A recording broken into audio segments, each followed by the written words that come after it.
How about sweet and sour chicken? A little bit unconventional, put it right in your pressure cooker. If you have rice left over, you can use that, but if you need to make some, it comes together really quick with just a few ingredients. Let me show you how to do it. So the first thing we're going to do is we're going to cut our chicken. Now, I like using our modular pans to put chicken on. One, it kind of contains all the ick, but even to defrost, I like the sides are a little bit higher. This is the big one. So it'll fit several chicken breasts. I just will, even when I freeze it, I'll just put this in the fridge and let it thaw in here so that if there's juices, it won't leak all over my fridge. So next, pick your knife. So this is our Foundations knife set. This can go in the drawer or stay on your counter. So if you are comfortable with a smaller knife, you can use that. Or if you like the workhorse of the kitchen, try that. So we're just going to cube our chicken. When you're using cooking with chicken, please make sure to clean up your area. Cross-contamination is real. So I am not selling this product. This is from Melaleuca. They're also called the Wellness Store. These are a Soluguard. This is a botanical type of, and they use tea tree oil and all that. Anyway, this is what I use to make sure that my counters stay bacteria-free. The next thing we're going to do, I'm going to show you a little trick, okay? So this recipe calls for crushed pineapple. Now, some of you may not like that it has that texture. So I'm going to show you, we're going to drain this. So what I do, since I need the whole can drained, I take our small colander, put it in our small batter bowl, and I'm simply going to do that. You can already hear it. Sounds like someone's going to the bathroom. But it's draining. And then what I'll do is I'll take our scraper and just push it to get all the juice out. Because we don't want to really bog the chicken down with all that extra juice. And then what I do is I put it in a glass, and I love pineapple juice.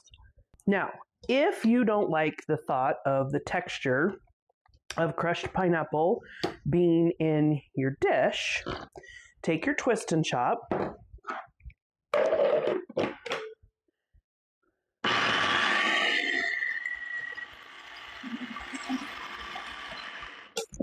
And we're simply getting rid of the chunk. I wish it was that easy. But for this, it is.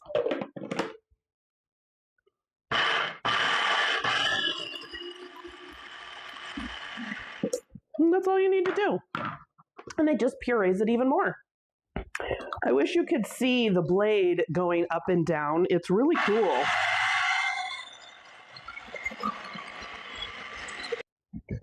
All right, so now that we have that, if that's to your desired consistency, okay, then now you have your pineapple. And if you don't care, then don't do it. Then you just open the can and do it that way. So salt and pepper. We're going to season our chicken generously. And make sure, I don't feel like I did that generously enough. It looked like more in the bowl. So it says we're supposed to have, it just says salt and pepper to taste, okay? I like a lot of taste. I think that especially in America, we under-season our food. Flavor, that's important.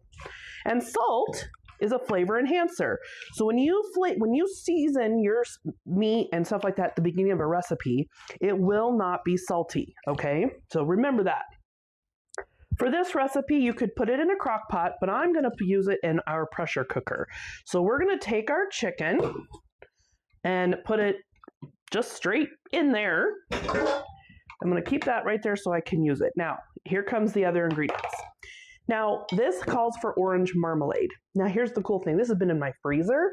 So I made a recipe, I don't know, a while ago, and I didn't use all of the orange marmalade. So now I just stuck it in my freezer, and now it's time to take it out, and we're going to use orange marmalade in our sweet and sour chicken. Next thing we do, we're adding in our pineapple.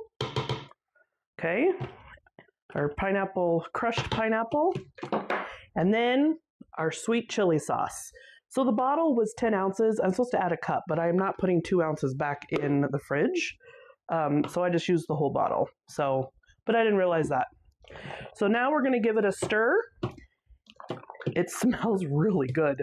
That sweet and sour is yummy. Now, sweet chili sauce doesn't have any heat. So if you wanted to add some heat, you could add some chili flakes, something like that. Now, make sure that your seal is completely seated, especially after it gets washed, which is a good thing. And we're going to go down here to poultry right here. And I'm going to do 20 minutes because this is extra full. And I want to make sure that all that chicken gets cooked. So we're just going to push this in and let it do its thing. All right, our sweet and sour chicken is done. So you let it come down from pressure. And then we're going to take a look here. Oh my gosh, this smells so very good. So very yummy. This, I'm so excited. So what I did is I had made rice earlier in the week. And so we're reusing this as I made enough to last for a second meal. So I really didn't even have to make the rice. But just know too, that rice freezes really well, cooked or uncooked, but yeah. So this is our sweet and sour chicken. And if you want to get kind of cutesy, take a pineapple and now you can, I don't know, give a little decoration. So anyway, would you try it?